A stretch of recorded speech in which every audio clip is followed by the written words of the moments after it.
You ever realize your family doesn't love you, they just use you? That's the day my entire life cracked open. That my name's Maya Renner. And for 28 years, I wasn't a daughter. I was a safety net. A spare wallet. A crash pad. A problem solver, but the thing about nets is, they snap when you lean too hard on them. That I built my life brick by brick.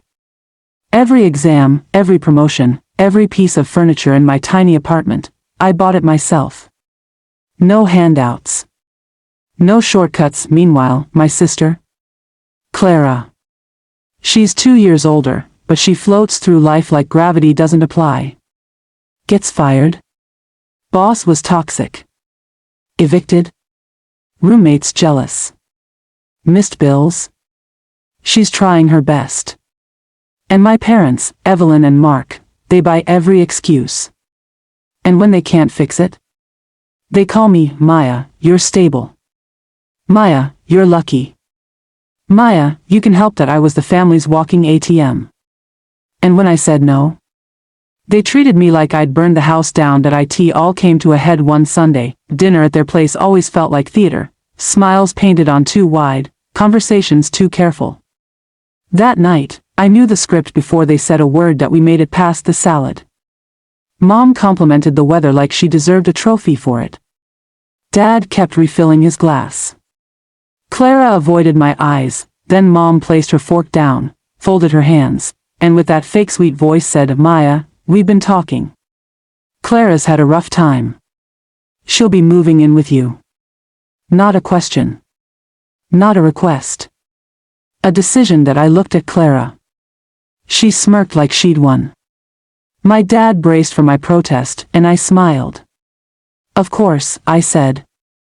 If it helps Clara, I don't see why not. The room exhaled. They thought I'd folded. What they didn't know, I hadn't lived in that apartment for weeks. See, this wasn't sudden.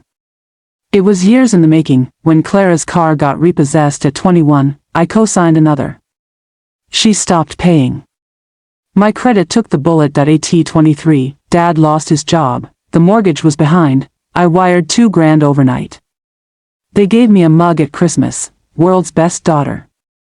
At 25, Clara's DUI. I paid for the lawyer. Nobody thanked me. Every bailout drained me a little more.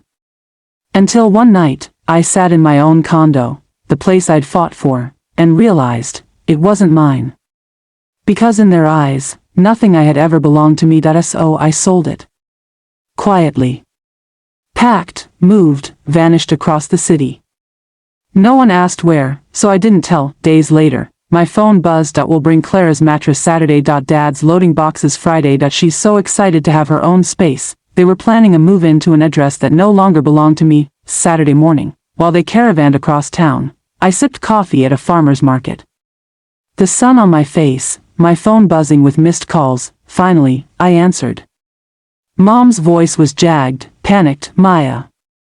There's a man here. He says he lives in your condo. He says you don't live here anymore. I let the silence sit. Then I said softly, I don't. By nightfall, I heard it. 3 knocks. Sharp. Controlled. I peered through the peephole. Mom, Dad, Clara.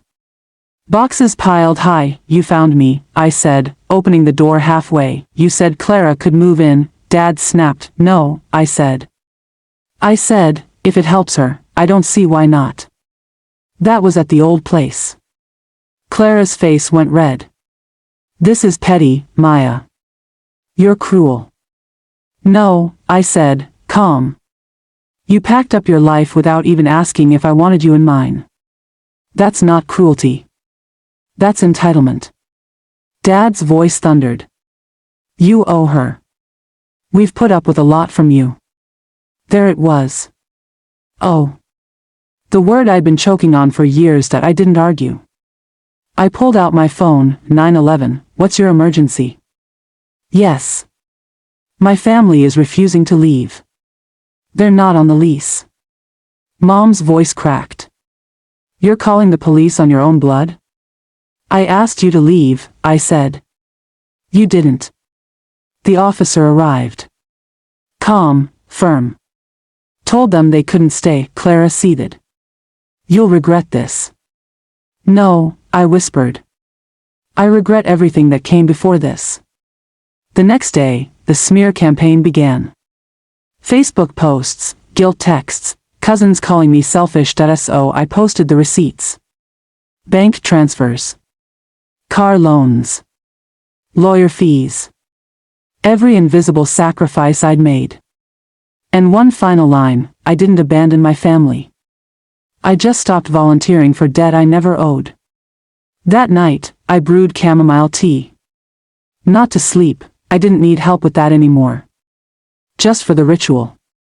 For the peace that I sat on my balcony, the city humming below. For once, my life was mine. No borrowed space, no invisible contracts.